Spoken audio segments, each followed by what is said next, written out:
his contribution was not limited to the borders of our country. He had high respect of technology and high respect of how technology will develop and was developing back then at an exponential rate. So his efforts actually went well beyond our borders. So one of the examples was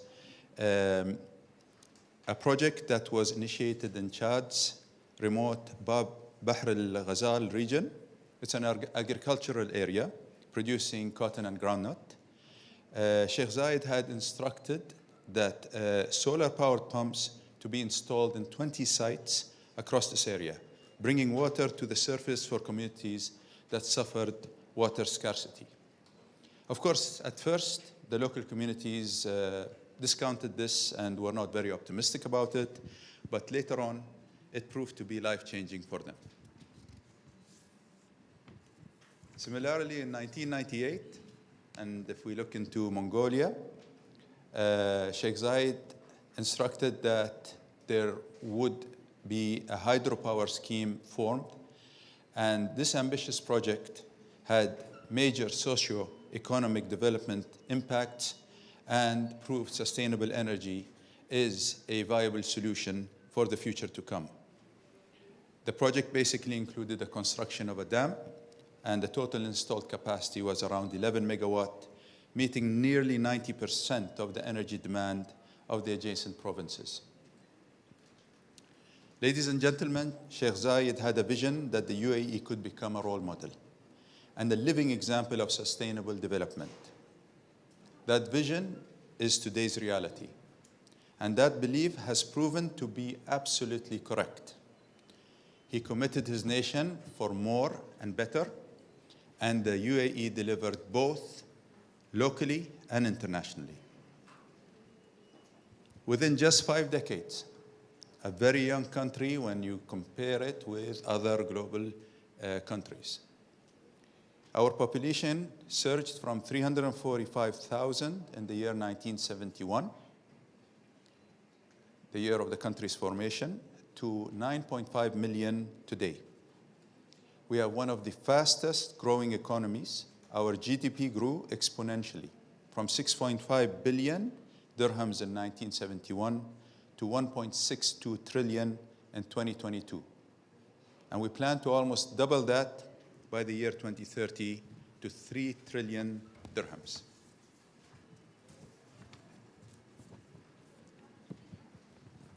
Ladies and gentlemen, the UAE continues to emerge as a sustainability superpower. Its leaders not only continue to lead, but expand upon the issues that the late Sheikh Zayed championed.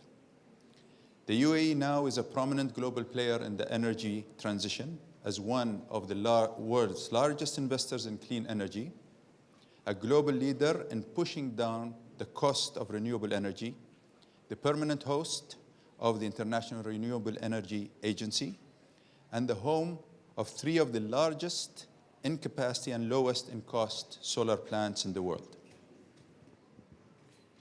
The UAE's climate and environmental action has been marked by many firsts. We were the first country in the region to ratify the Paris Agreement. We were the first country in the region to commercialize a CCUS facility capturing 800,000 tons of CO2 from a steel plant. We were the first country in the region to commission a hydrogen project, a green hydrogen project. First country in the region to deploy baseload, zero-emission nuclear power. And we were the first country in the region to commit to net zero. As you can see, ladies and gentlemen, we are very serious when it comes to the energy transition. And we let our actions do the talking. In 2022, our renewables capacity stood at just over 3 gigawatts, and we plan to triple this number by the year 2030. We also expect that our energy demand is going to increase with time. In 2021, our energy demand was nearly 154 terawatt hours, And in 2030, we anticipate this to grow by around 37% to 211 terawatt hours. However, shifting to clean energy sources will help us meet this demand while at the same time reducing our emissions. In 2021, our emission coefficient factor was 556 grams of CO2 per kilowatt hour, while in 2030, with the anticipated growth that I mentioned, the 37%, we are committed to an emission factor of only 270 grams per kilowatt hour, i.e., growth of 37% and cutting down emissions by 50%. We have also diversified our economy. As a result, of course, contribution of oil to the UAE's GDP has declined significantly. In the 70s, it accounted for over 70% of our GDP. Today, it has just fallen down to around 30%, and it will reduce further. Our domestic and international development efforts touch the lives of hundreds of millions of people across the world, embracing the concept of sustainability. Masdar has been very active on the global front. We have executed numerous projects, $50 billion worth, in 40-plus countries, and there are even more coming in the pipeline. Every step we take represents a small victory within the global picture. We will continue under the guidance of our leaders to follow Sheikh Zayed's steps and integrate sustainability across the board to ensure future generations can live and grow on a planet with abundant resources and a healthy environment. This, ladies and gentlemen, is what from the UAE to the world means. Thank you for your time.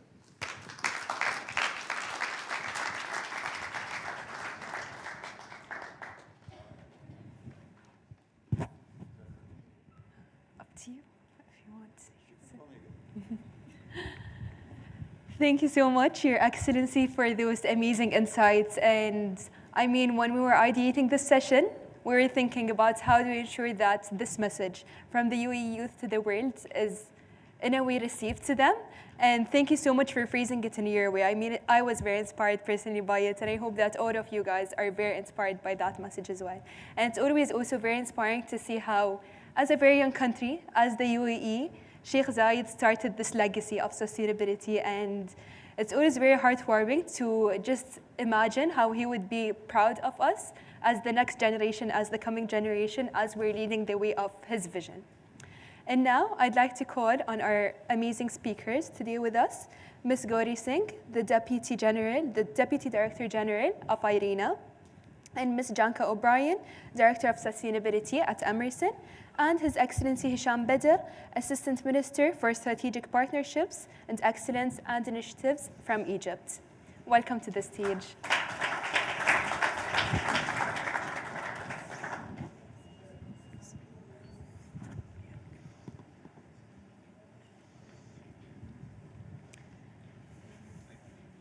It's amazing. Oh, sorry, this is for you guys. Yeah. In case they need it. It's amazing to have you all in here with us today. And I think let's start the panel right away. I'm very excited to have you all with us in here. So I would say we can start with reflecting on COP27. It's been a long way since COP27. We have reached till COP28. So let's start with Your Excellency Hisham. What metrics or methods are youth networks how are they assessed basically? And how do you ensure that the effectiveness and the sustainability of those energy-focused projects is continued? How are they assessed, and how is that continued in Egypt? And how do you see their impact basically in there? Bismillah ar-Rahman ar-Rahim. Assalamu alaikum wa rahmatullahi wa barakatuh. Thank you very much for the invitation.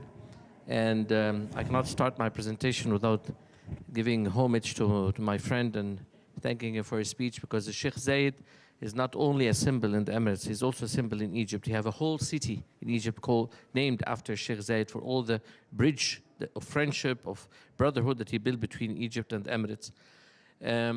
I want to tell you that, of course, last year we hosted COP27.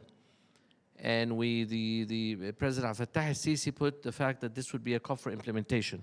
So after 30 years of negotiations about the loss and damage fund, which the developing world could not get, we finally managed to get it in Sharm el-Sheikh, and we are glad to see that today already is being funded. The Emirates, of course, put $100 million. Other countries have put some. It reached about 450. So these are some of the tangibles. But I want to share with you an anecdote or a story or initiative that would be very interesting to hear among the youth. When we brought COP27 to Egypt, when we brought it home, the question was, what does COP27 or COP26 or 28 mean for the normal Egyptian citizens? For the lady in Asyut, for the man in Alexandria, for the youth, etc. So we wanted to bring COP27 home literally to every home. So what we did was we announced a national competition for the 110 million Egyptians. If any has a project which is green, and we defined what green was, reduces energy, uses renewable energy, solar, wind, waste management, and emissions, reduction of emissions, and smart basically any kind of technology, even if it's an application on the iPhone. And if you have a project that offers Egyptian solutions, particular to the circumstances of the Egyptian governorates. So we opened it in the 27 governorates. And all you had to do is you go on the internet, you put your name. My name is Soha. I come from Alexandria. I have a project, describe it in 4 lines, all on the internet. You don't need to go to the bureaucratic thing of going to the governorate or going to the government. And you fill 23 criteria. What is your project? What's its impact, its scalability, its bankability? If it's a woman related, we divided them into 6 categories so that everyone can do. If a poor woman has a project, she can enter the woman category, or the small projects, or the startups, for example. And if it's a huge project, we have project 2 billion, then you go into large projects, medium, or non-profit. We were amazed that within 2-3 months, we received 6,300 projects. Because part of your question says, how can you sustain sustainability? If you don't get everyone involved, if you just make statements by the governments, we have to do this. Of course, the government has to put the regulatory policy, has to put this, and you can say, okay, 40% of Egyptian investments today are green, and they're going to be 50% in the next 10 years. And the electricity grid is going to be, in 10 years or 15 years, you're going to have 45% from renewables. That's great. But what have the Egyptian people done? What have you look? How can you get localization? How can you get everyone involved? And that was the challenge. And so we received these 6,300 projects from all over Egypt, from all the 27 governorates.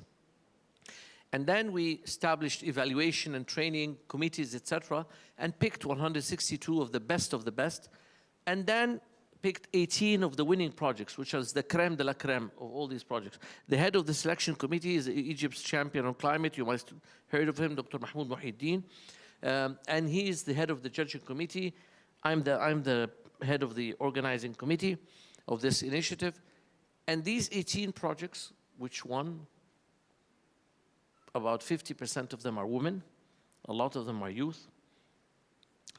We fund them, we gave them initial funding, prize money, then we connected them with international financial institutions, IFIs, and United Nations, and corporations, and they began to get networked and started to succeed to ensure sustainability. And they became a role model. We did this example last year. This year we did the same thing. We received this year 5,700 projects.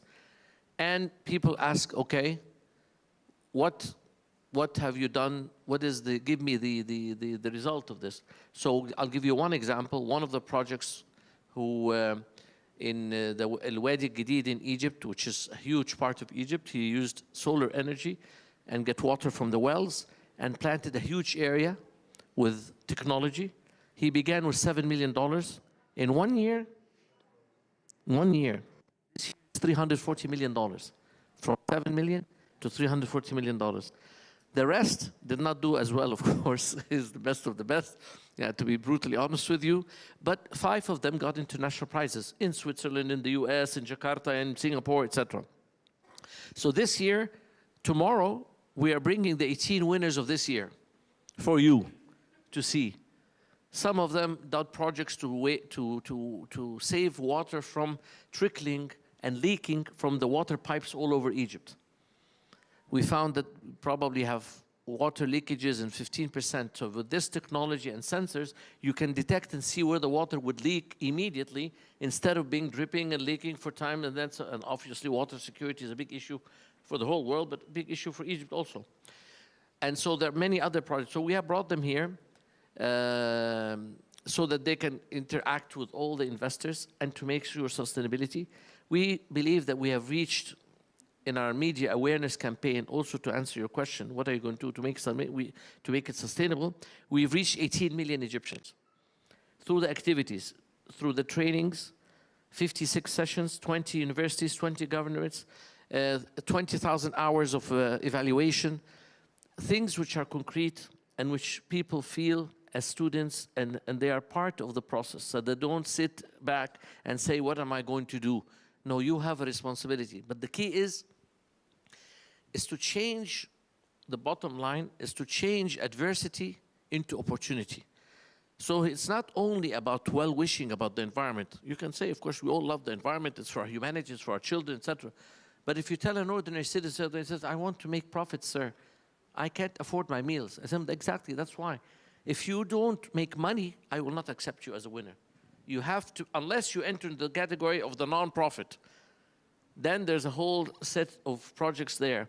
So the idea is to make sure that your solutions, offering solutions, coming from down up, not from up down, and changing adversity to opportunity, and strategic partnerships.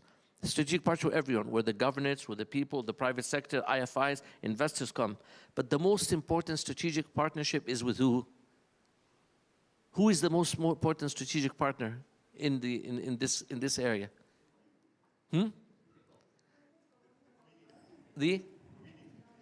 Yes, but it's nature. When nature is your partner, because when you're doing this, and your strategic partner is the private sector, the social, the community, everyone's good. But the biggest strategic partner that you gain in this process is nature itself. When you give nature, nature gives you back a lot. We have taken a lot from nature across. We are a country in Egypt, 7,000-year history, so even the ancient Egyptians had on the murals of the temples things about preserving environment, the water of the Nile, never pollute the water of the Nile, to be preserved, what preserved it. So we have taken a lot from nature. So the idea is that is a big partner, and I think that I don't want to abuse the time because I know there are many distinguished speakers, but this is, I think, the essence of the story is to get with the localization, to get everyone involved, and especially the young to begin to think of a different mindset to how to make a project, how to begin thinking that way. I think this is the biggest. It's almost a civilization, a change mindset of how people think. That when I think for the future, I have to bear two things in mind. One, technology, smart, essential, and one is climate solutions. Use that to my advantage. Thank you. Thank you. Thank you so much, Thank you so much, Your Excellency, for those great insights. And I mean, I personally didn't know about this program that you guys had in Egypt. And the only, I think, comment that comes to my mind once you were talking about it is like كفيتو وفيتو. Like, I don't know how to translate that, but it's كفيتو وفيتو. Yes, يعني ما شاء الله. With you saying how many applications you guys got and how many of them are now up in front and they're currently the best of the best anyway, they're continuing. It comes down to this longevity in the programs. I mean, we talk a lot about youth empowerment and youth in action, but it's this real empowerment that makes a difference. I'll just make one final remark. You won't realize how emotional it was for a normal lady from northern Sinai. From northern Sinai alone, we received 53 projects. One lady, her name is Iman, presented a project, never knowing that she would shield the limelight. There's a plant in Egypt called ratrit. I don't know what exactly it's in English, but this organic plant cleanses the water of the Suez Canal from the ships when they pass and they build the oil. And so she presented this project. This lady never imagined that one day she will be standing with the Prime Minister of Egypt, being honored, being given prize money, came to COP27 last year, did a lot of investment projects with different governments who saw that her organic plant can help cleanse the water, and became her moment of shining. And that's the personal element. And that's a guy from the University of Alexandria, 21 years old. He made a robot that goes underwater, that cleanses the water. Plus, his name is Saif, 21 years old. Today, he's recognized in the US. So this moment is just a message, because we are a youth summit. It gives this hope and inspiration. And many others says, well, I want to be too. I can be shaping the future. Sorry, but you prompted me. لما قلت وفيت وكفيت كل ما تقولي حاجة هزود. خدي حبيبي. Thank you. Thank you so much, Your Excellency. I mean, even for me as a youth in the environmental field, it's those stories that inspire me to continue and give me that motivation that if they can, I can as well.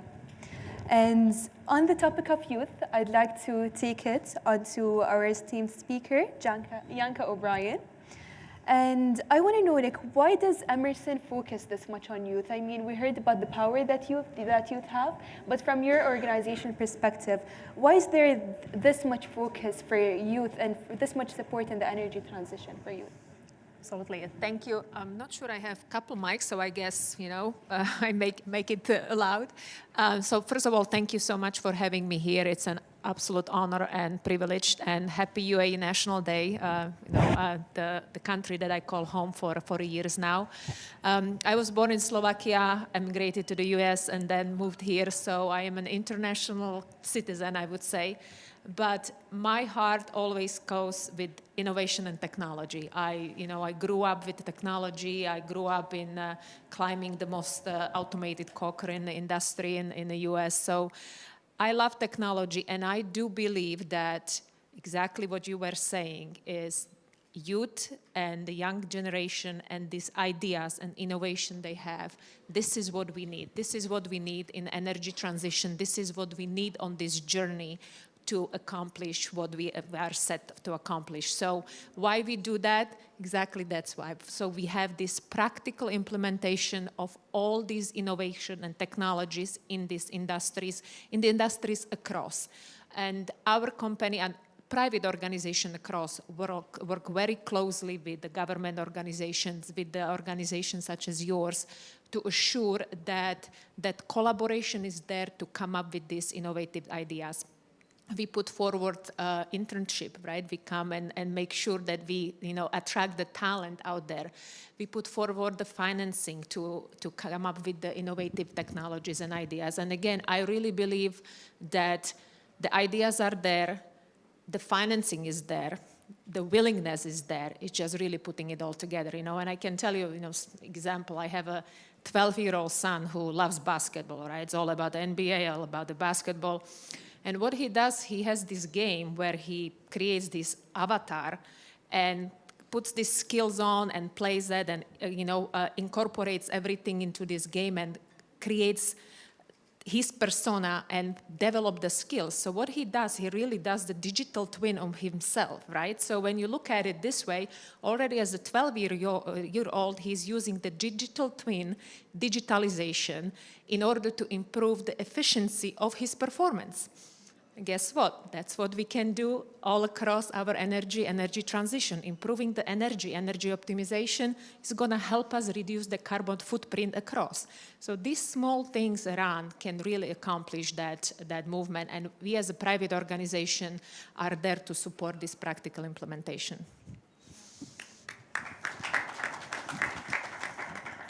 Thank you so much. And I think, to be honest, kids always as well inspire us when you see how creative kids are. And I mean, there are like many studies to show how it's people growing up and it's the system that kills that creativity. So it's basically this like thing that reminds us that creativity is there and we can facilitate the different resources that we have with us.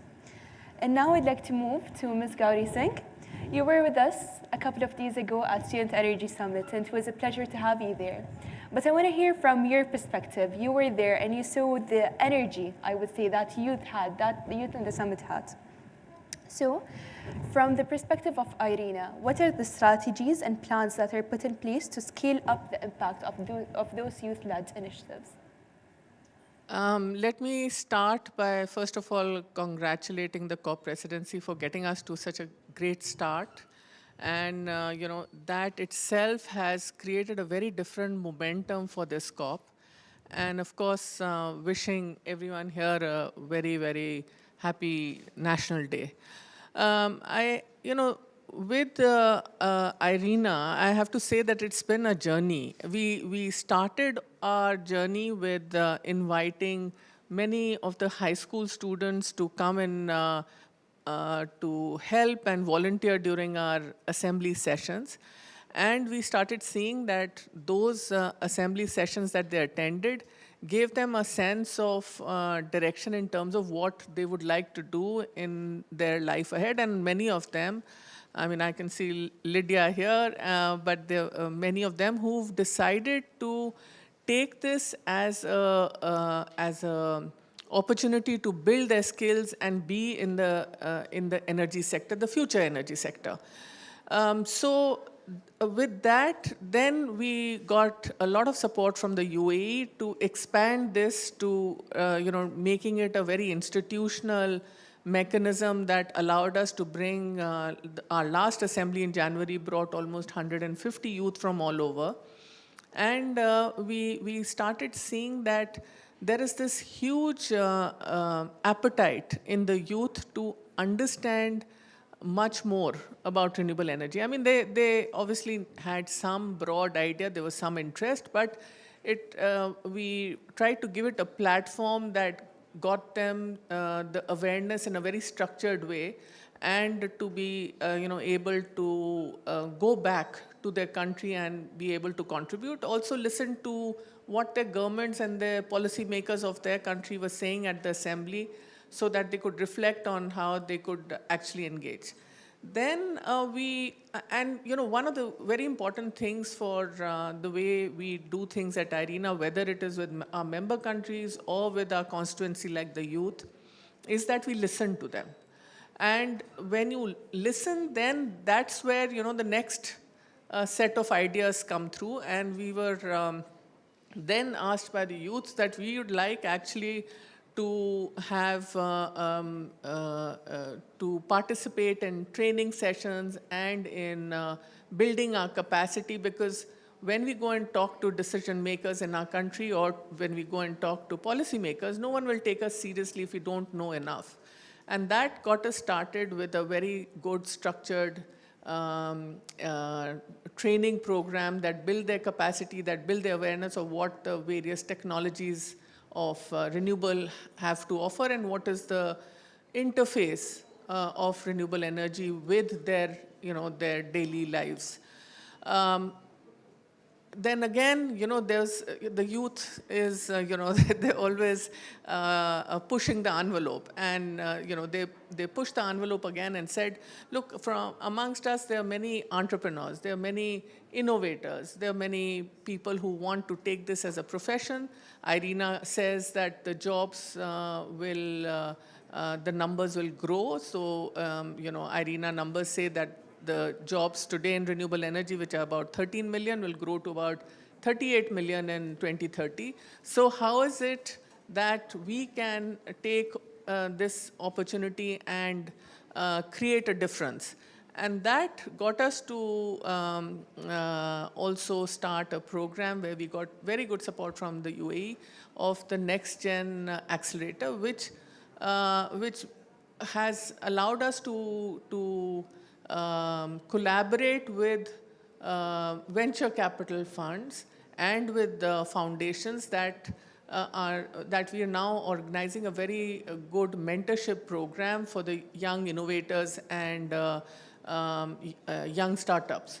So so as I say, that this has been a journey, but it's also been a very rewarding journey, because the youth are never a very passive recipient of things. We find that they keep pushing us to the next level, and that's what keeps the engagement that much more solid and gets us to think ahead of the curve and make sure that we don't lag behind, whereas they're aspiring to do so much more. I just think for Irina to be based at UAE, you just have to look around and see how many nationalities stay here. So it's really, in one way, it's a reflection of how the world is, you know. So it's in that sense when we run a program like the growth program, where we invite the youth in colleges who are, you know, just done their undergraduation, doing the masters from UAE to come and do internship with us, then we find that there is a lot of enthusiasm. If we have a scope of taking in 40 or 50, we find that there are more than 600, 700 people applying. So it's just, as I said, we feel that we have to keep being open and let the youth keep pushing the envelope.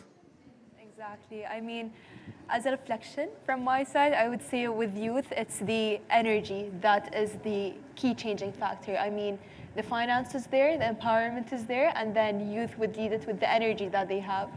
And we really wanted to have youth interventions from the audience, but I'm very mindful of the time, and I'm very sorry that we can't open it up, and the Pavilions team is there. And I would just want to say thank you all for this very insightful talk. Thank you, Your Excellency Sharif, for this. And it's just been a pleasure to have you all in here to see how youth initiatives are being, in a way, like strategically planned for them to continue and go on, because it's not just a one-time engagement at the end of the day. It's how to ensure that it's this meaningful engagement. So thank you all, and I would like to invite you, Your Excellency Sharif, for a group picture with us on the stage.